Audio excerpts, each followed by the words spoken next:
Okay, folks. We'll give you a moment to breathe, and then please welcome. I'll start with the editor of the film, Halil Efrat. Halil, you're here. Hello, hello. And then I'll bring out the moderator, Michelle Divon. Michelle, thank you. And the man who needs no introduction, Shlomi Eldar.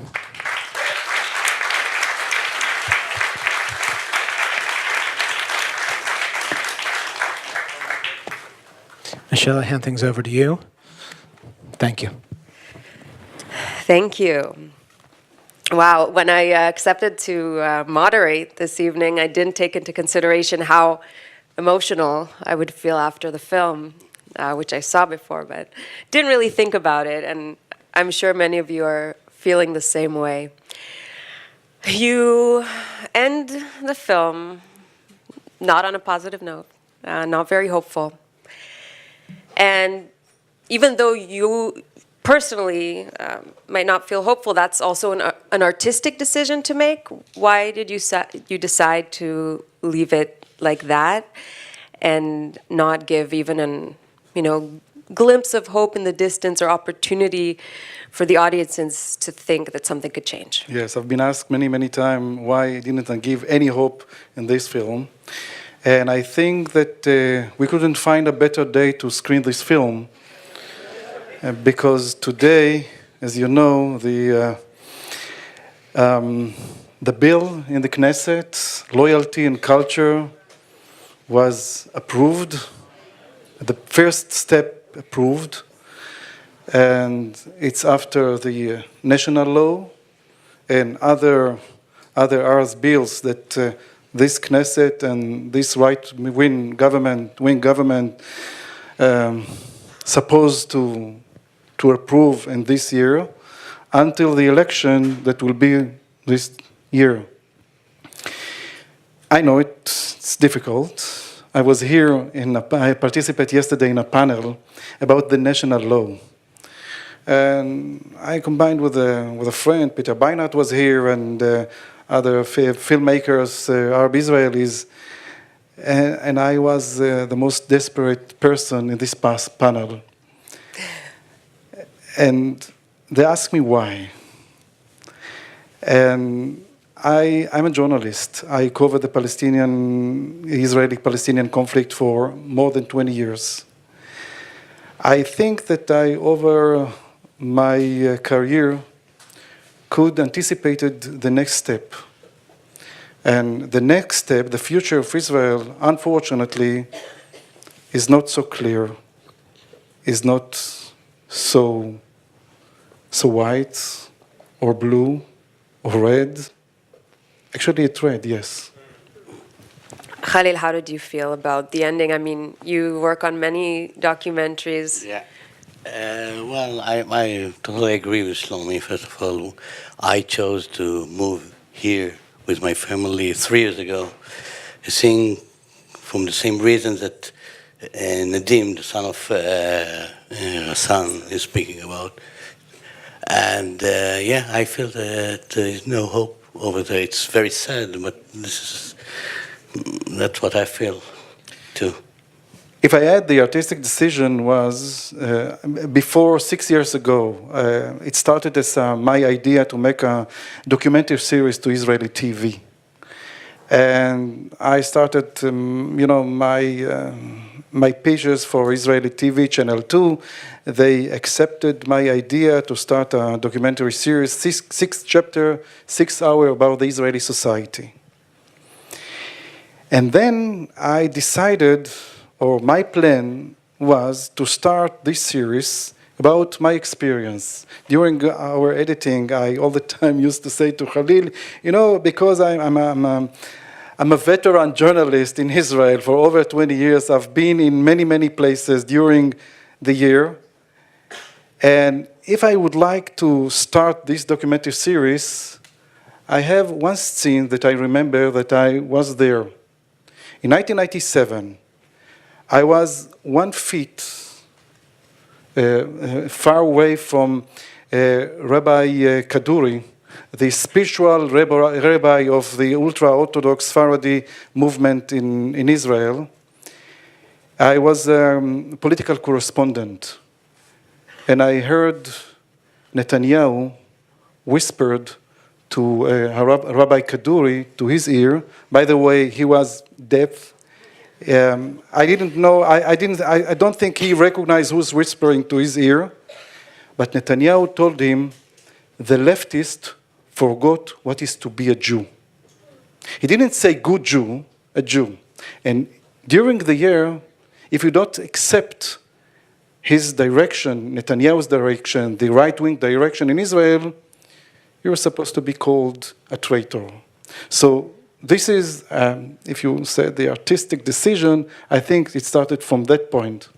Yeah, let's say we're both in the blacklist now. Okay, so that was yes, a you turning don't point. Yeah. Okay. All of we have us. other people here. I'm hopeful because there are people like you and because there are people like you here in the audience. You mentioned the loyalty in culture bill that was advanced today, the initiator, of course, Culture Minister Miri Regev, who spoke about you directly and wanted to ban this film from being broadcast for the Israel public broadcaster, Kan. What do you think it is about this film that is so hard for some Israelis to swallow?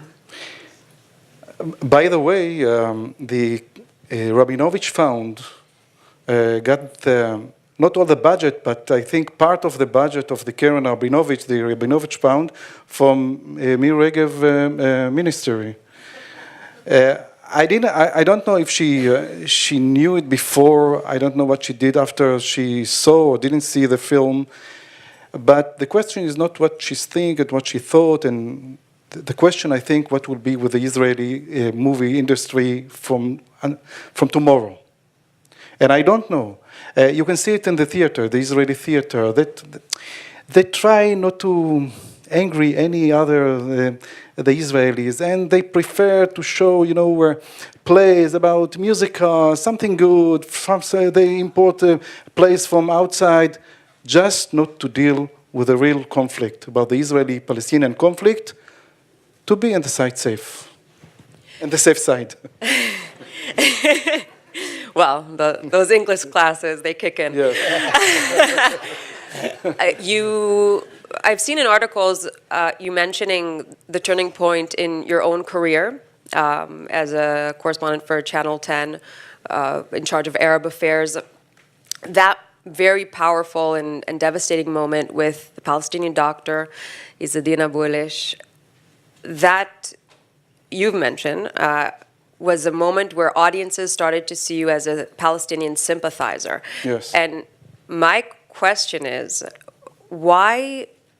Well, first of all, it's a very human moment. So for me, it's very strange personally. Why is sympathy, so scary in Israel? And this is also something you're showing through the film. The most frightening thing is compassion. Yes. During the Operation Cast Lead, I received thousands of messages and emails and letters to my TV station, calls me, my coverage of Gaza Strip, to see the people in Gaza Strip as human beings.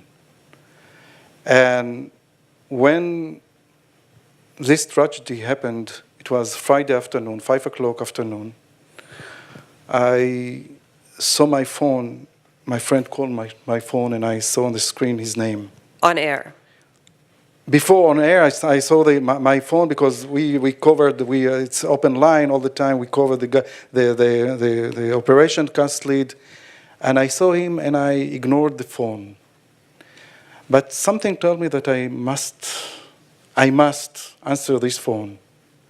And during the news, when my colleague of Charles Kotler broadcast the news, I answered the phone and heard the voices, terrified voices.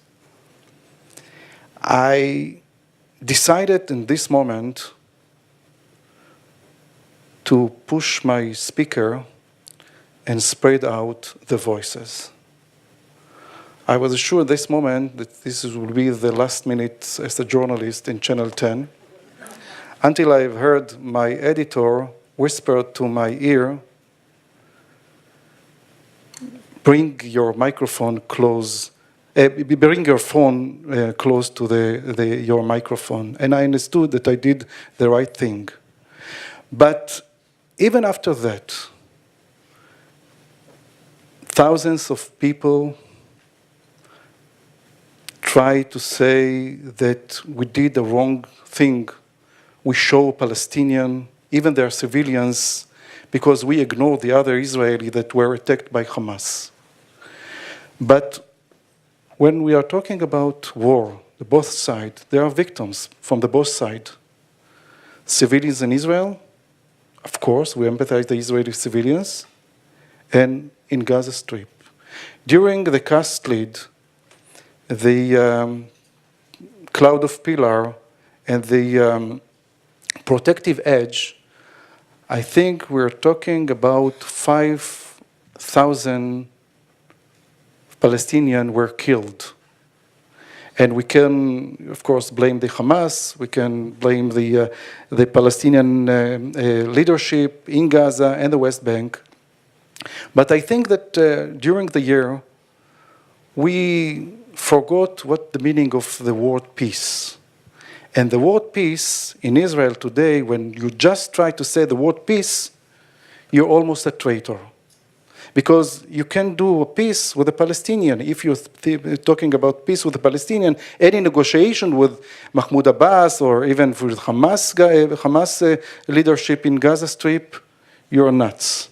So this is the attitude in Israel, and I think is part of this movie, try to say, come on, we all the time, we would like to speak about the desire of the peace in Israel, but we forgot what the meaning of word peace. Ghassan mentions after the play that he depicts the Palestinian doctor goes down after only 10 times in Israel while it enjoys international success, that the Israeli audience has lost interest in the conflict and definitely in the humanity of the other side, but he also says you can't blame them. You know, they're in a tough reality. And so in a way, it maybe shouldn't surprise you that perhaps your film would get a warmer welcome outside of Israel. Yes, and I must say that when we edited the film, we all the time were talking about the similarity in the situation in the United States. I started this film 6 years ago, and 2 years ago we accepted very warmly the new president, and we found ourselves during the editing try to understand what's going on. I don't think that anyone here can understand what's going on, but we found the similarity in Israel and the United States. And if I would like to speak about the artistic decision, the windows. I came first with the idea, and I think that Halil developed it more and more. Yeah, and first of all, yeah, was your idea. Don't be so modest. No, yes. No, it was your idea. I tried to figure out how to do it, because in terms of storytelling, we had many different times to tell the story. We had the arc of Ghassan Abbas. We had the arc of Shlomi, and we have the arc of the Israel society. And we tried somehow to combine all the different times together and create one story. At the beginning, I didn't think that it's possible, but we managed to do it, and yeah, that's it. Right, you mentioned that the first time you met, you didn't see how you were going to put all this together into a story. Yeah. So I thought there is no film. Yes, obviously no film. Clearly, there is. Yeah. Because when you are making a movie, a documentary, especially documentary, you need something to any process of the actor. And I think that I understand that there is nothing happened to Ghassan Abbas critically. Nothing happened to me. I don't think that I'm an actor, and I didn't want to push myself to this film until I forced by my producer. And the story of Dr. Izzadin Abulesh, it's well known, it's spread out all over the world. But I think that during the editing, we understood that the story is not only about Ghassan Abbas, Abulesh, and me myself. It's the story about Israel. Israel went through since I started this project 6 years ago. And when I accepted the Ophir Award in Tel Aviv last month, I said that 6 years, it's a long time of making film. But it's one point in a country life.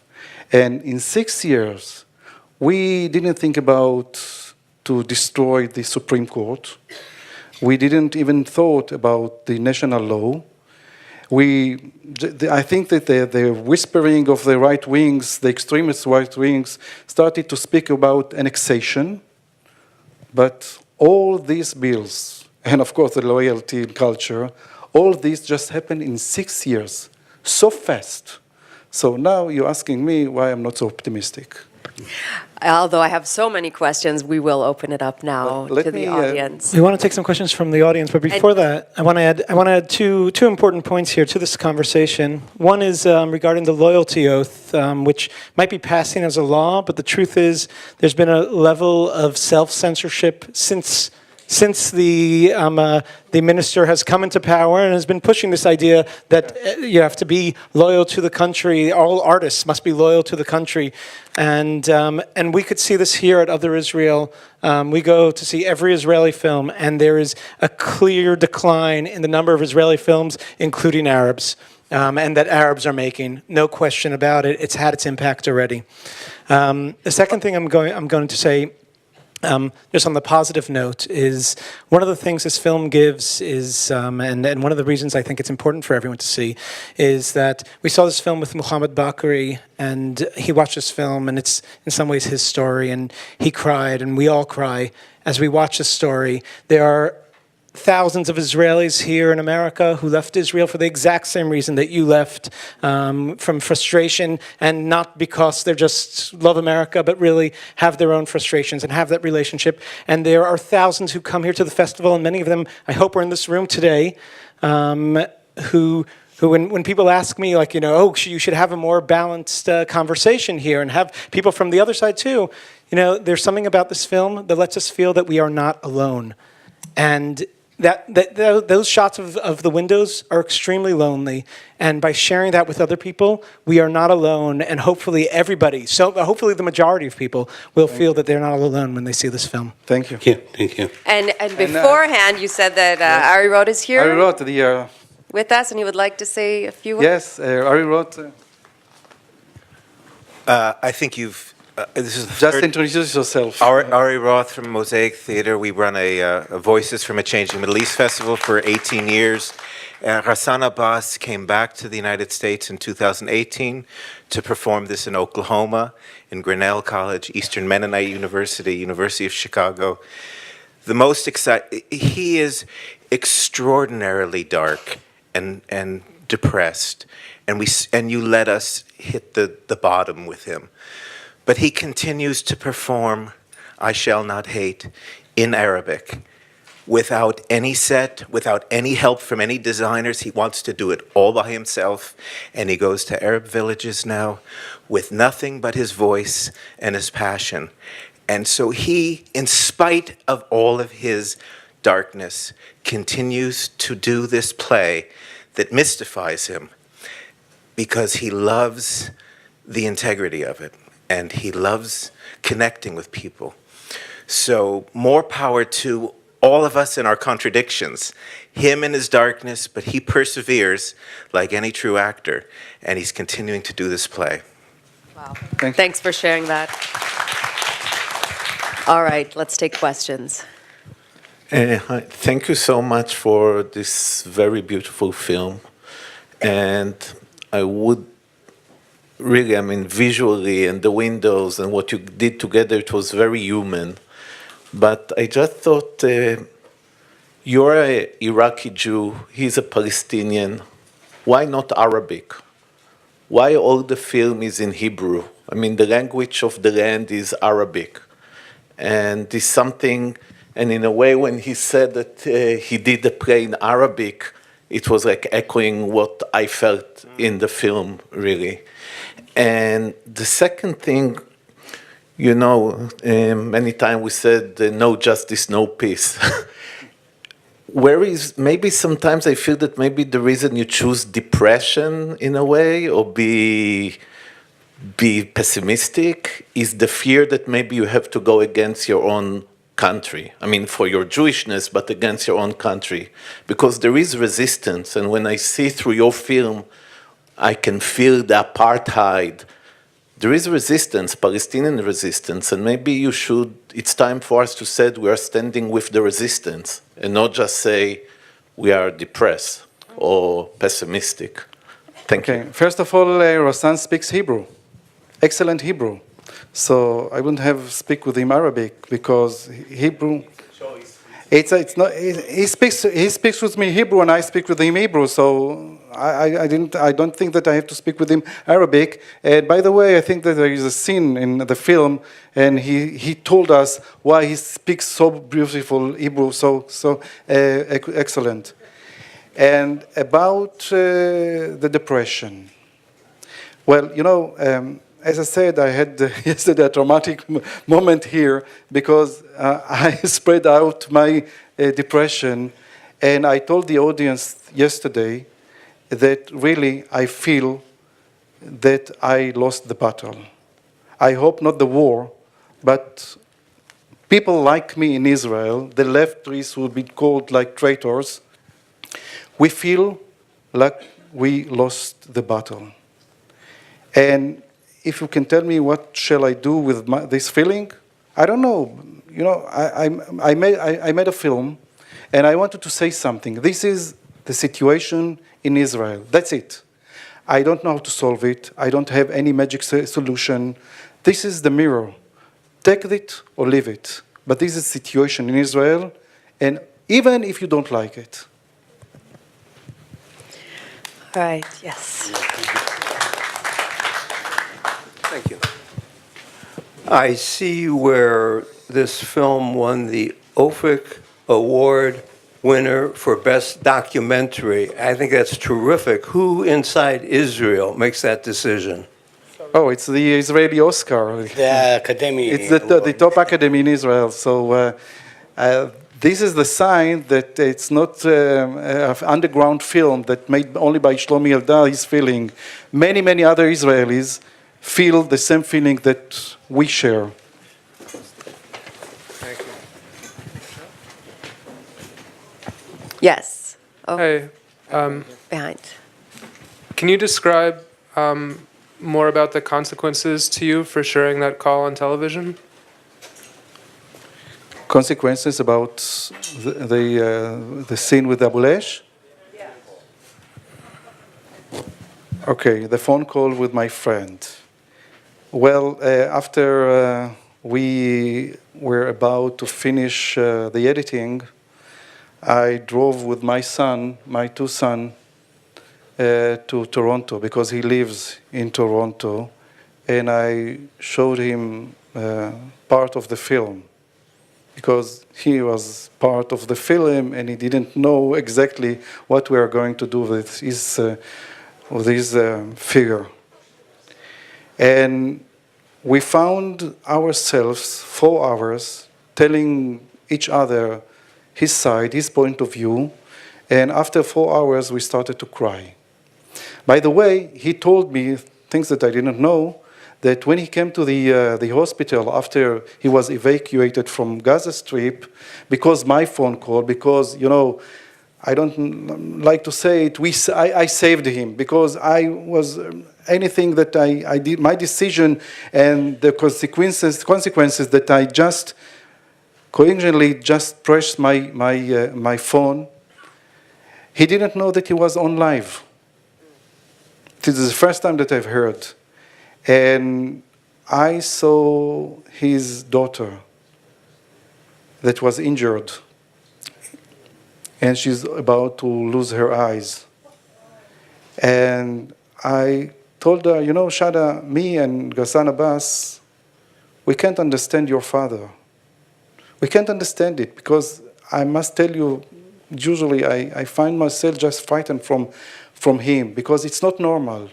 It's something that I couldn't explain. His reaction. And she started to cry.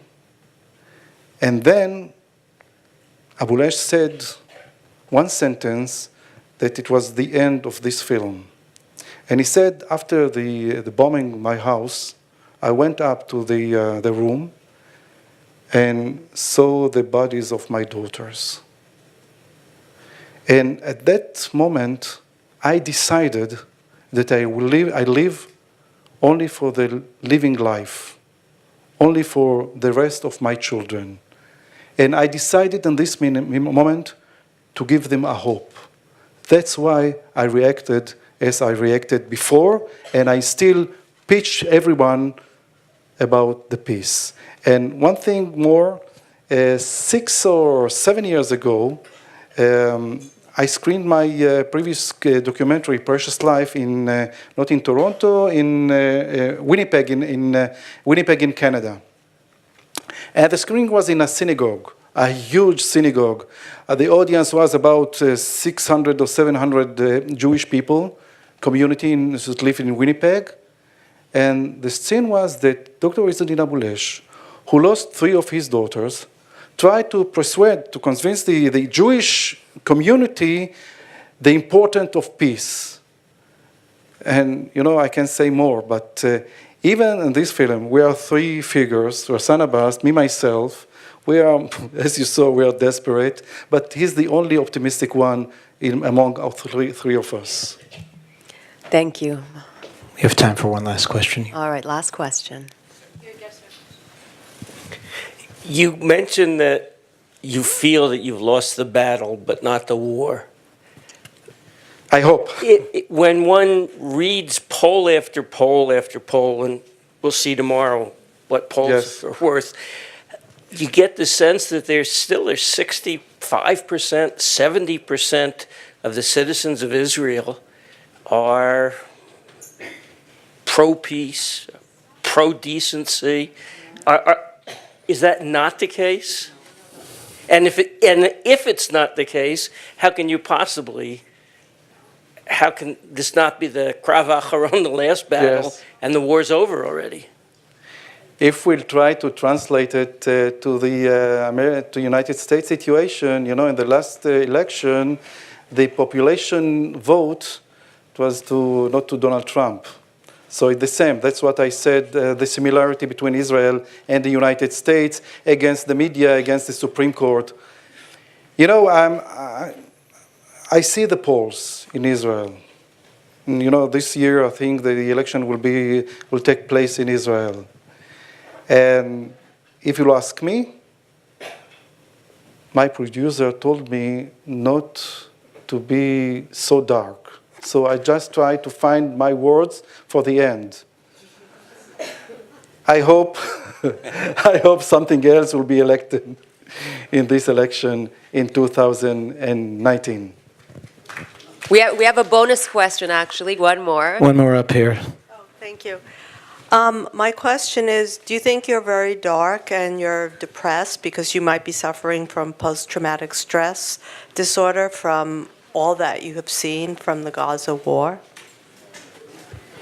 I've been asked this question by Kobi Maidan in Israeli TV when he interviewed me 3 or 4 months ago. And my first reaction, I was laughing. And then I thought, maybe you're right. Maybe you're right, I'm post-traumatic. But I traumatic more and more when I see the news. Thank you very much, everyone.